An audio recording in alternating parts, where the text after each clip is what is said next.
Vous vous appelez Abdoulaye et vous en êtes fier? Disons que c'est une fierté de s'appeler Abdoulaye, mais je dirais plus que c'est une fierté non seulement aussi d'être, on va dire, français. Et ce monsieur parle d'assimilation, mais je pense que l'assimilation ne se fait pas qu'à partir du prénom. J'ai toujours pensé que je suis toujours très attaché aux valeurs de la République, ce qui fait notre France.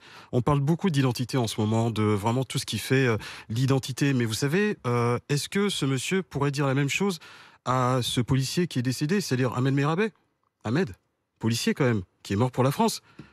Imad Ben Ziaten, qui est mort pour la France, qui a versé aussi le sang pour la France.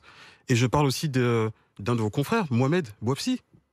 Je parle aussi de d'autres personnes, notamment des sportifs qui sont connus, qui font l'histoire de France. La question lui a été posée par Léa Salamé et il disait j'aurais préféré que Zinedine Zidane s'appelle Jean Zidane. Mais au nom de quoi?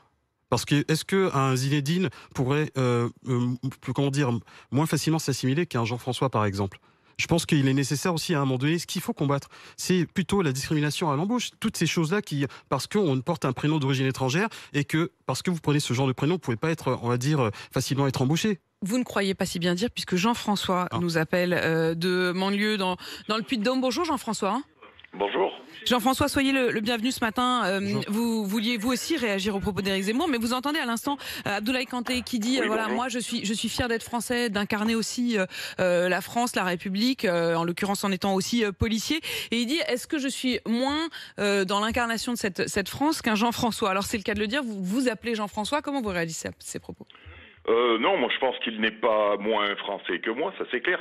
Mais moi la seule chose que je voulais dire, c'est pas pour prendre le parti d'Éric Zemmour ou quoi que ce soit. Moi je prends l'exemple de ma famille et de la famille de mes amis.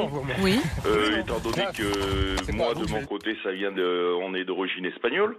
Et mon père, quand il est arrivé en France juste après la Deuxième Guerre mondiale, parce qu'il n'avait pas le choix, il s'appelait Francesco en espagnol. Ici, il s'appelle François. D'accord. Comme disait votre intervenant, là, c'est vrai pour Monsieur Michel Platini, par exemple, comme Monsieur Ibanez, mais il s'appelle Raphaël, Michel, et comme Madame Hidalgo, elle s'appelle Anne.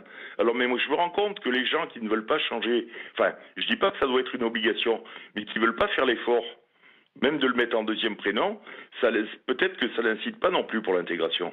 Non, je ne dis pas qu'on doit interdire. Je dis simplement que ça peut être. Je dis pas que ça va éventuellement. C'est comme ça en tout cas que votre grand-père. C'est comme ça en tout cas que votre grand-père le faisait. Vous dites votre grand-père donc est arrivé d'Espagne. Votre père est né en France? Non, en Espagne. En Espagne, et il s'appelait comment votre père? Francesco. C'est pas votre père, pardon, alors donc pas votre grand-père, et qui vous a appelé donc Jean-François. Je voudrais que Abdoulaye Kanté puisse vous répondre. Je pense que oui, je pense que vous vous trompez parce que certains voudraient, on va dire, par rapport à l'assimilation, on va dire changer de prénom parce que ce serait préférable que. Mais vous savez, ce qui fait notre identité, l'identité de France, c'est-à-dire en 2021, n'est pas celle, vous savez, des années 1800, parce que je pense que M. Zemmour veut revenir à une loi napoléonienne des années 1800 qui a été abrogée. 1804 en effet. 1804 qui a été abrogée en 1993 parce qu'avec la liberté de donner n'importe quel prénom.